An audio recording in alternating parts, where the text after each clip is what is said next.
Well, welcome everyone. It's 3:46 and time to start our next part of our annual summit, the Assembly Meeting of our State Bar Association. I'd like to thank everyone for attending, and especially those of us, we have some people joining us virtually. Joe, back there, do we have virtual joiners? Yes, we do. Excellent. I know Chief Justice Rush was here earlier, but as those of you who were at the House of Delegates heard, she's getting ready to fly overseas and was not going to be able to stick around for the rest of the program, but we certainly appreciate her not just attendance but participation in the House of Delegates meeting. Was former Justice David registered? No. Okay, but we haven't seen him. Oh, can't make it. All right. Very well. Well then, I now declare the membership assembly in session. And I'd like to invite past President and Nominations Committee Chair Michael Tolbert to share the report of the nominating committee, please. Good afternoon, everyone. All right, and congratulations, President Miller, on a very successful year. It was an honor to serve with you. All right, the nomination committee for the Board of Governors met on July 8th and considered nearly 60 applicants for 9 available positions.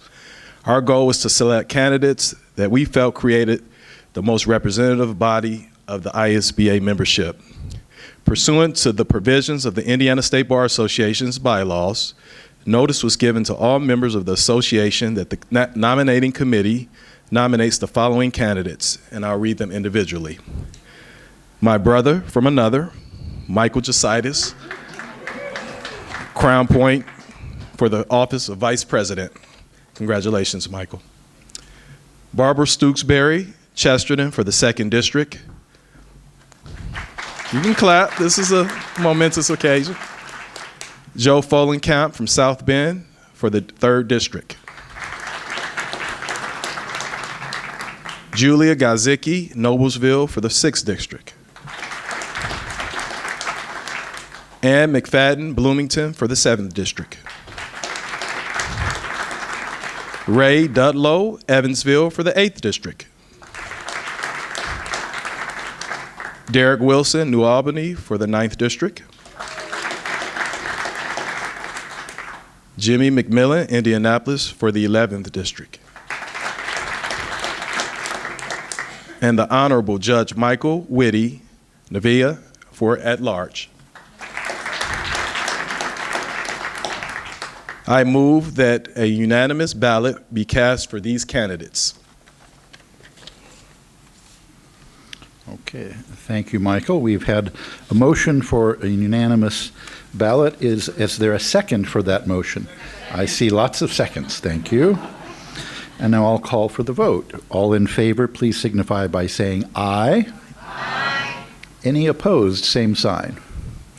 I'll just note briefly that at the conclusion of the House of Delegates, Mike Whitty approached me and he was called out of town, but I assured him that even if he isn't here personally, we could still elect him. So I appreciate the unanimous vote for the entire slate, and congratulations especially to Mr. Jositis.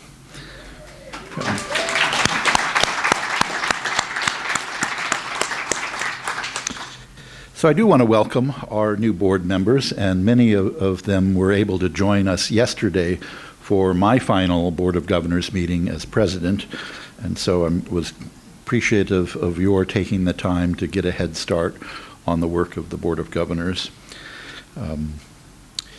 You'll join 17 others, most of whom will begin their 2nd year of a 2-year term. Those also joining the board in an ex officio capacity include Anka Hinshaw, Chair of the House of Delegates, who we just saw briefly a moment ago. There, right there. Thank you.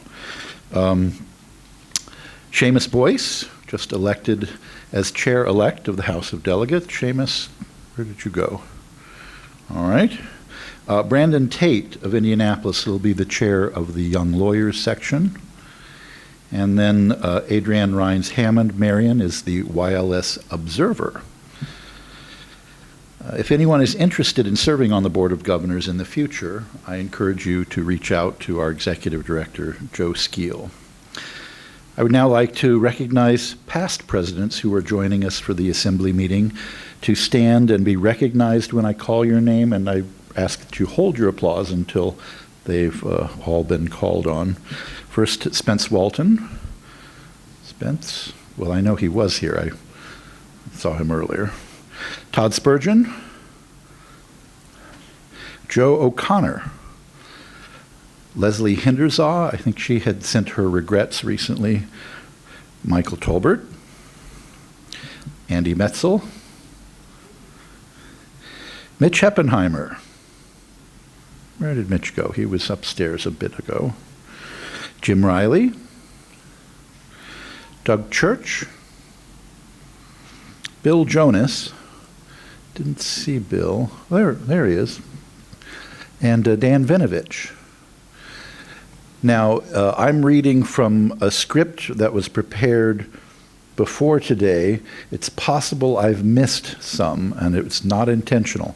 Are there any other past presidents in attendance? Well, please join me in thanking these men and women.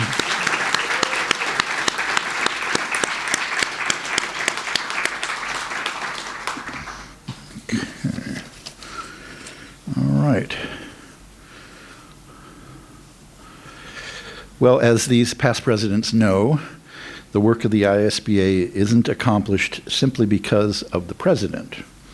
I'd like to take a few minutes to present presidential citations to some individuals who've made significant contributions, not just in this past year, but throughout my involvement in the Bar Association. Unfortunately, most of them could not be here in person. Part of that, I think, is a result of that this is usually a surprise, and also this is coinciding with fall break for many folks who are taking their kids away for the holiday. But first of all, I want to recognize with the presidential citation in absentia, Tanya Bond. So Tanya is a partner at Plus Shadley, Racher and Braun here in Indianapolis.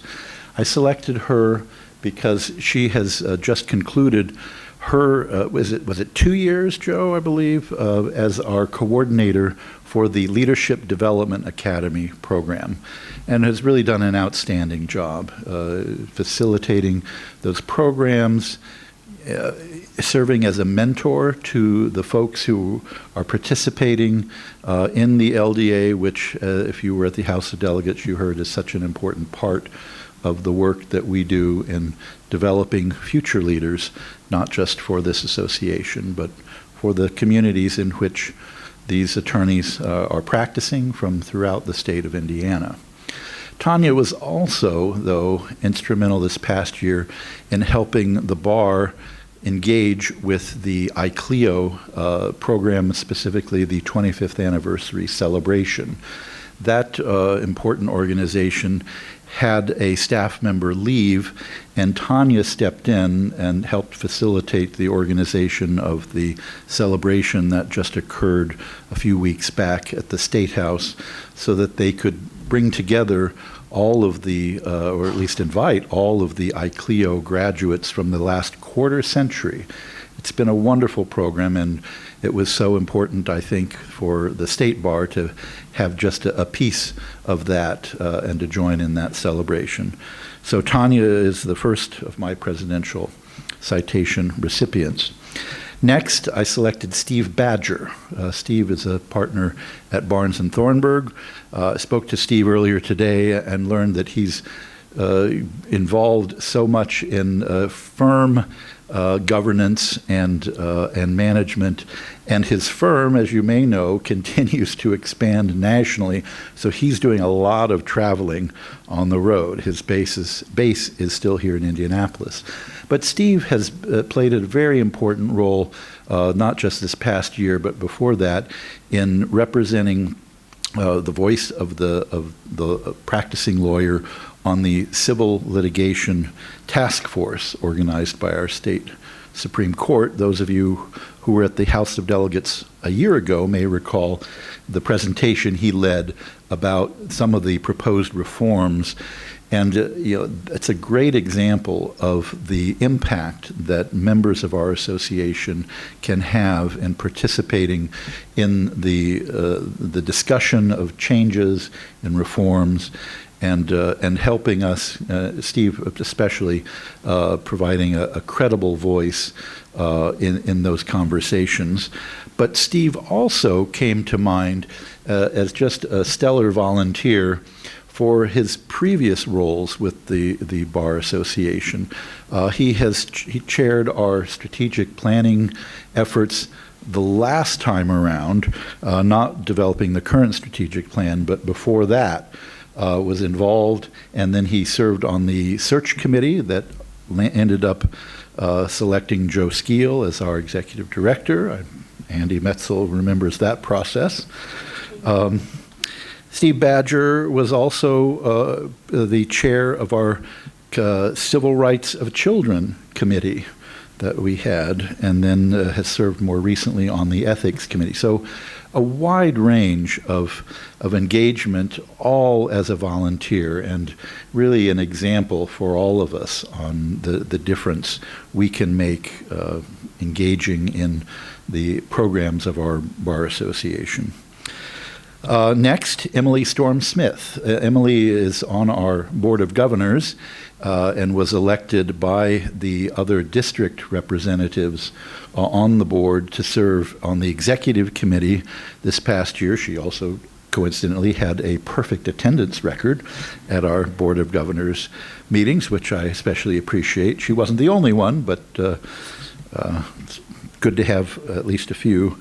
But again, with Emily, her service goes beyond just the Board of Governors. She was the chair of our Technology Committee and managed a tricky merger of that Technology Committee with the Law Practice Management Committee, and really helped reinvigorate those efforts and provide some clarity in her leadership role before handing that off to a capable successor. And then I'll also add that Emily was our law student representative down at IU Mauer when she was a student there, going back a few years further. So Emily is the third of my presidential citation recipients. Fourth is Josh Tatum, coincidentally a colleague of Tanya Bond's at Plough Shadley, Racher and Braun. Tanya might like the change in name, I don't know. But Chris Braun would not. So, but no, Josh has been somebody who I could call on and knew would get capable engagement from, specifically on the initiative to review our current amicus policy, to bring together a number of different interested stakeholders in the whole question of the efficacy of our amicus policy, and then ultimately drafting a proposed revision, which we considered with some conversation at our board meeting yesterday and ultimately adopted. So I'm very grateful to Josh for taking on that not small lift for us this past year. Finally, I'm so pleased to select for my final presidential citation, Steve Hoare from Evansville. Steve, if you would come up to the podium, please.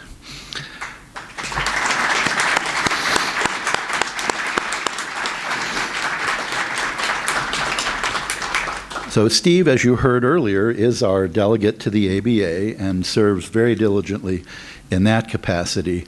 Of course, being from Evansville, it's not the easiest to get to Indianapolis or to Chicago for the ABA meeting, but Steve was always there.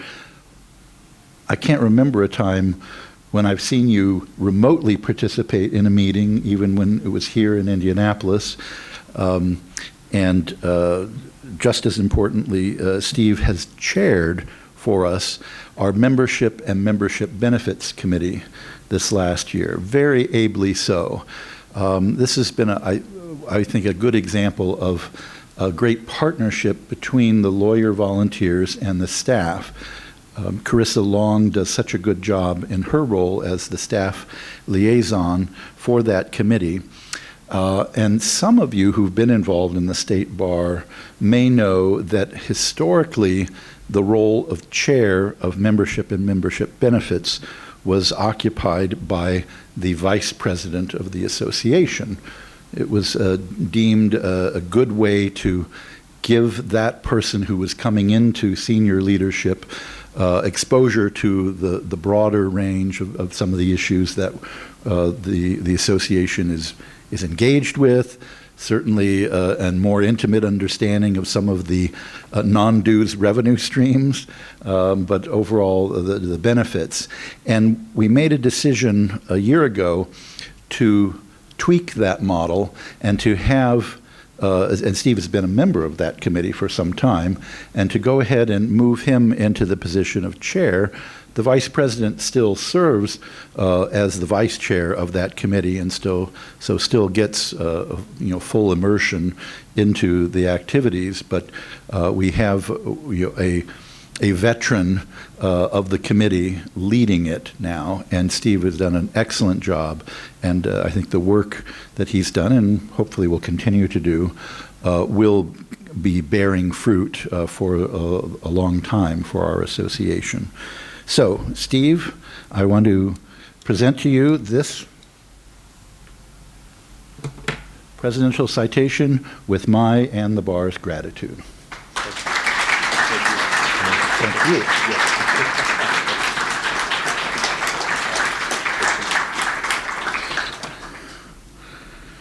Okay.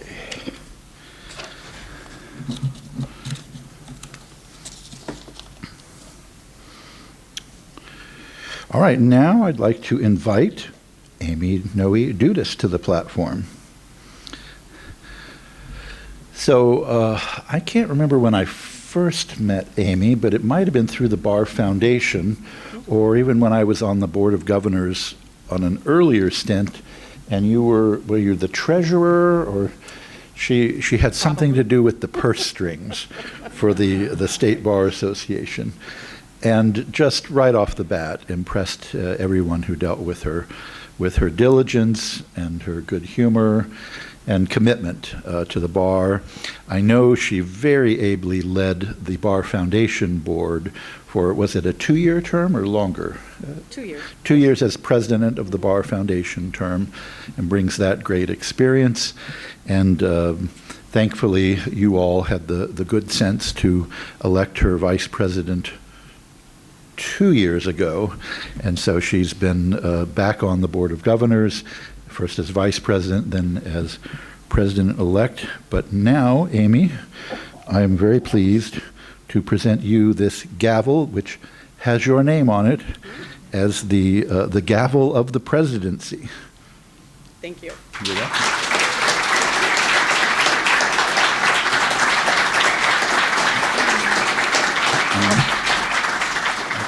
Step aside. No, stay up here for just a minute. So thank you so much, Clay.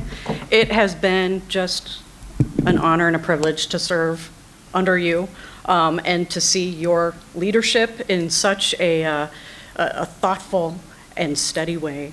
And so on behalf of the board and the staff and the ISBA members, I'd like to present you with this plaque, thanking you for all of your service to the Indiana State Bar Association. Thank you very much.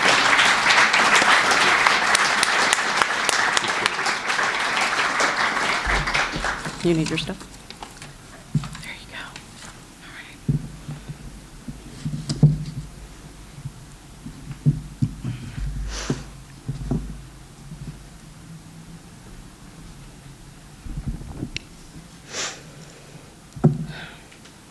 Thank you all for being here. Good afternoon.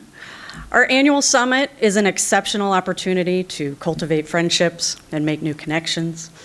You're all, of course, very important, but I would like to say hello and a special thanks to just a few people. My first joke is gone because Chief Justice Rush left. So I got to skip that part. My big sister, Rachel, is here today along with her husband, Joe. They came all the way from Washington, D.C., and I'm sure they're finding this fair city of Indianapolis much more exciting. Both are exceptionally talented writers. As a kid, I was always following her around, trying to emulate her wit and cleverness, and I became a lawyer. I do really appreciate that you both made the trip for this today, so thank you so much for being here. My work family, small but mighty, and with one glaring absence, is here today, I hope. I haven't seen them yet. Are you here, Linda, Ian? There you are, hi. So Ian Campbell, my associate, is just a few weeks into his second year of practice. He is a wise old soul who has insight into the practice most of us took years to figure out, if we even have yet. And I'm so fortunate to have you lightening the load just a little bit in the coming year, and thank you so much for being here. And I truly would not be here today were it not for my work sisters, paralegals extraordinaire. Tammy Hopkins, who has been with me for over 17 years, is unfortunately unable to be here as a result of some health concerns. I really miss her today. But Linda Remley, who has been with me for over 14 years, she was able to make it today. Tammy and Linda both make me look so very, very good, and I could not have done as much as I have without their boundless support. They protect me, they look after me, they challenge me, and they remind me to slow down. Most importantly, they care so very deeply for our clients, even the difficult ones. My parents are here today. My mother, Judy, a tireless advocate for her children, who came to and sometimes coached all those practices, meets, recitals, school plays, what have you. She'd remind us, sometimes kind of loudly, to keep our eye on the ball, to point our toes, and to stay low in the breaststroke. And my father, Mike, his DNA gave me an innate sense of music, and he modeled a lifetime of thirst for knowledge in his work and avocational pursuits. He took up the drums after age 70 and can quote both JFK and Lady Gaga. Throughout our lives, and even now, my parents have shown us, rather than told us, of the importance of civic engagement. They've always insisted that we could do and be anything, which is probably why I still don't know what I want to be when I grow up. I love and appreciate you both so much. Thank you for being here and for always supporting me. As president, I have the privilege of appointing 3 members to the executive committee, and for some reason, 2 of them actually prioritized vacation over this meeting. So counsel to the president will be Jim Williams of Muncie, a former judge of the Union County Circuit Court. He's actually on his way to Italy right now, go figure. Over 20 years ago, he welcomed me into his Union County Circuit courtroom as a law student observer, and really let me watch how the sausage is made. Our treasurer, you've already heard about her, will be Tanya Bond of Indianapolis, and I think she's somewhere on Bourbon Street right now. I met Tanya when she was in the inaugural Leadership Development Academy class, and she has been such a good friend, colleague, and playmate over the past 10 years. And last but not least, our secretary will be Scott Wiley. Where are you, Scott? No vacation for me. No vacation for you. He is here. Scott and I served together on the Indiana Bar Foundation board. He is a fierce voice for the underserved and always makes me laugh, to wit, his presentation to the House of Delegates earlier today. So my deepest and heartfelt thanks to all of them for agreeing to serve in these roles. And finally, my husband, my best friend, my soulmate, Andy. We work together, we play together, we are rarely apart. He happily takes so much off my plate so I can devote more time to my work and my projects. With you, I can be my true self. And that has given me the strength and the confidence to set boundaries and to be weird. You have fully and completely taken me as I am, and I'm so grateful to have you in my life. And so for those of you who know us even a tiny bit, we probably discussed you a little. But as he always says, today's the best it's ever been, and tomorrow will always be better.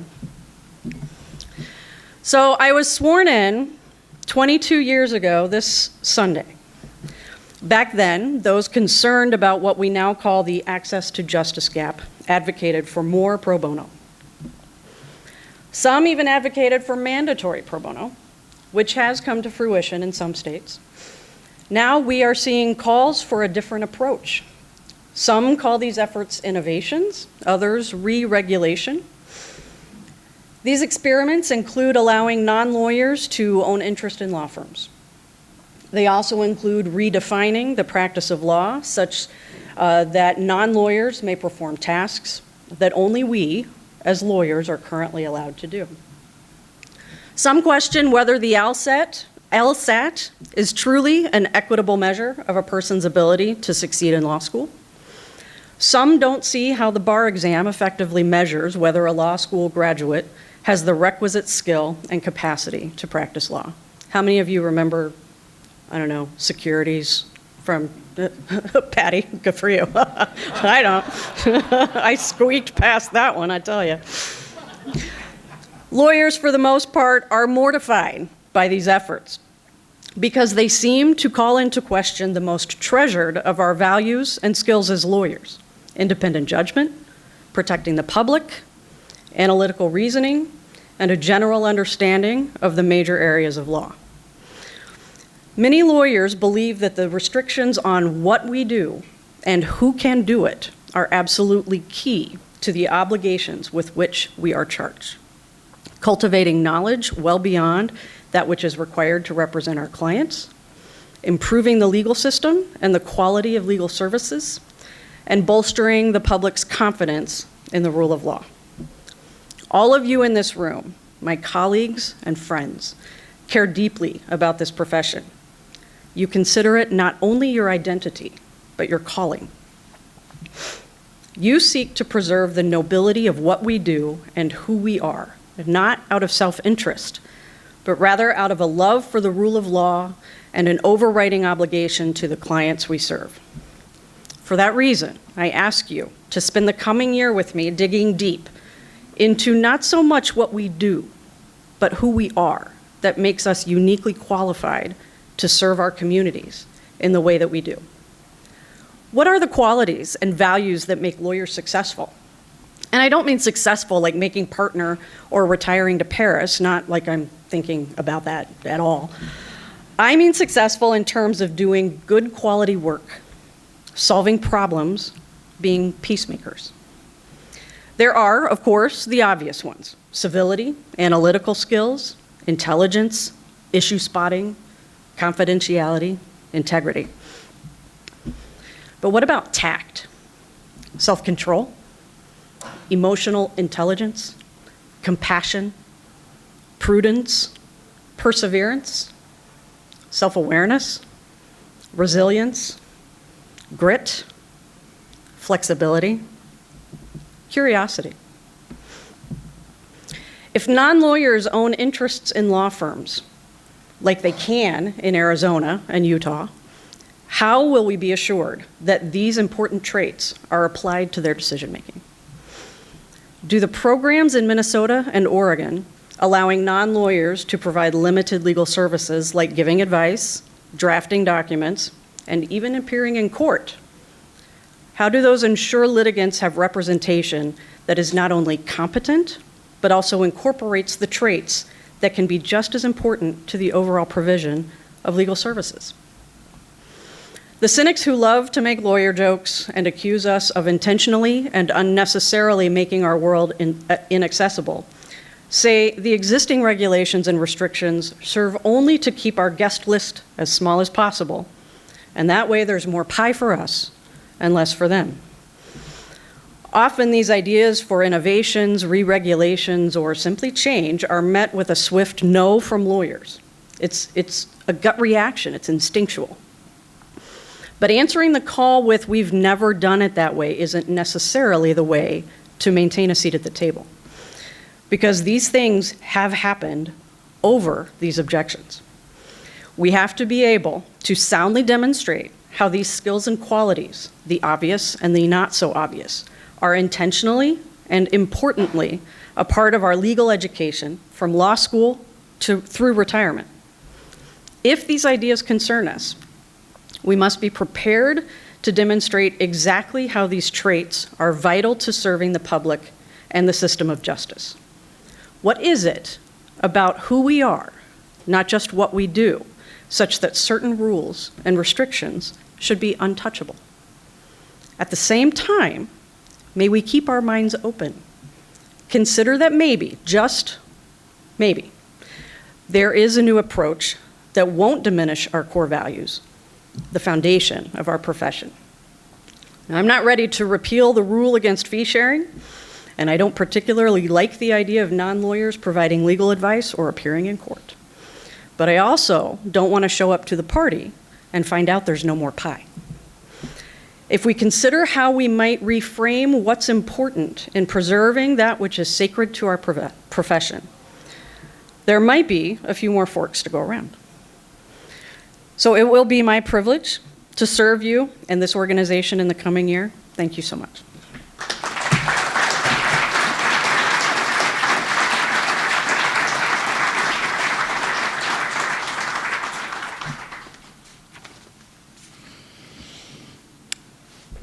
So even though I've already handed over the gavel, apparently it is my role to come back up here before we adjourn. And we do have a special presentation that I would like to now invite Judge Melissa May to come forward and introduce, please.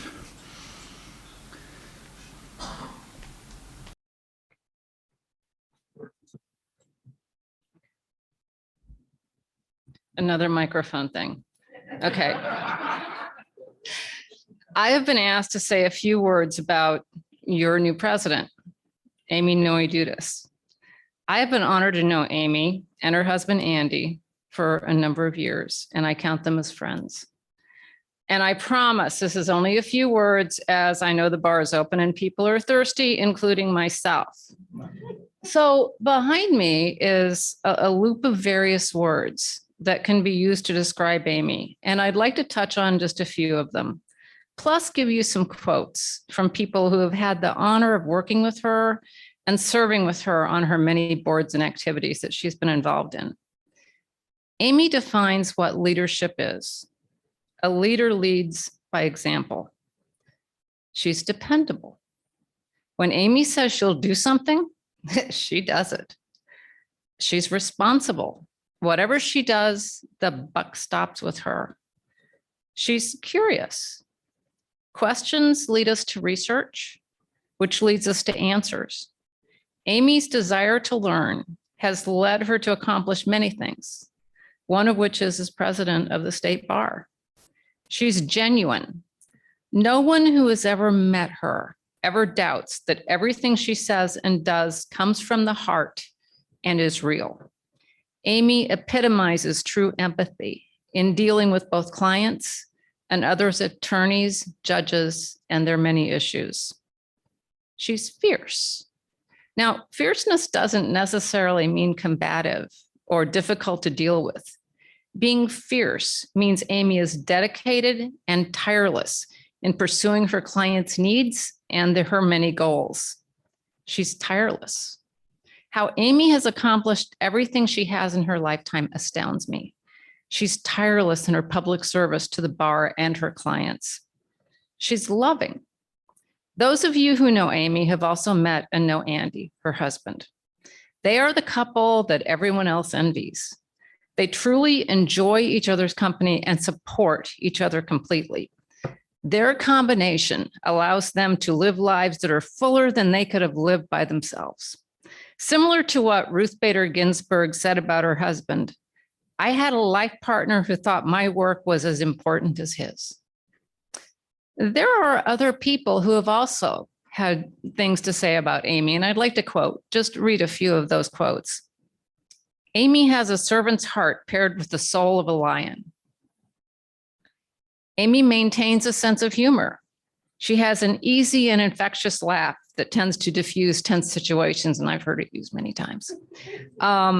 I have seen her on many occasions counsel and advocate for clients who would have been lost if Amy's hand was not on the tiller. Another quote, she has a big brain, but even a bigger heart with seemingly room enough for everyone.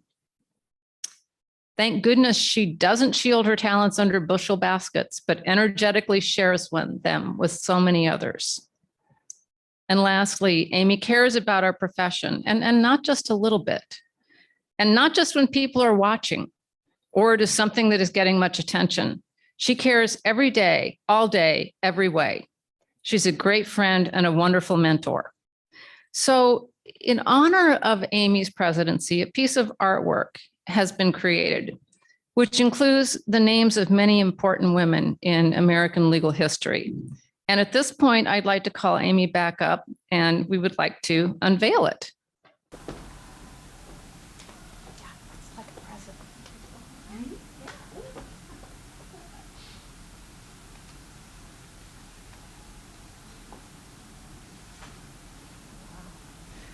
These are signatures of many women. This list includes Arabella Mansfield, the first woman attorney in the US, Belva Lockwood, the first woman to argue at the Supreme Court, Charlotte Ray, the first Black woman lawyer, Roberta Cooper Ramo, the first woman president of the American Bar Association, Sandra Day O'Connor, first woman appointment to the Supreme Court of the United States. All of these women, including Amy, woke early, worked hard, stayed up late, worried, fought, served on committees, chaired committees, took care of their families, represented clients, and most important, donated their time to public service in one way or another. I'm proud to call Amy Noe-Dudas my friend and the current president of the State Bar.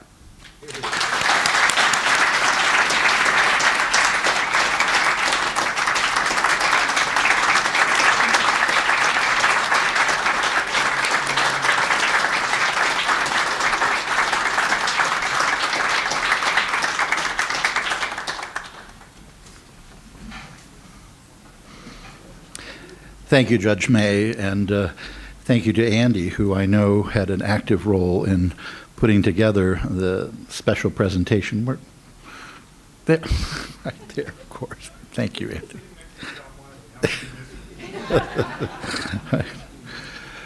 Well, Amy, I think, as we've already seen, we're in very good hands, and so appreciate your invitation not only to join you in some heavy lifting, but some serious discernment and thoughtful approaches to how we can continue to have an impact and serve as the voice of the profession here in Indiana. So I'm really excited for the upcoming year. Before we adjourn, I do want to thank our partners in this endeavor. The annual summit would not have occurred to this degree without some support of partners including the Indiana Bar Foundation, Rittman and Associates, Law Pay, and Sprunger Professional Employer Organization. They provided significant support to make this happen. I'd like to recognize them now.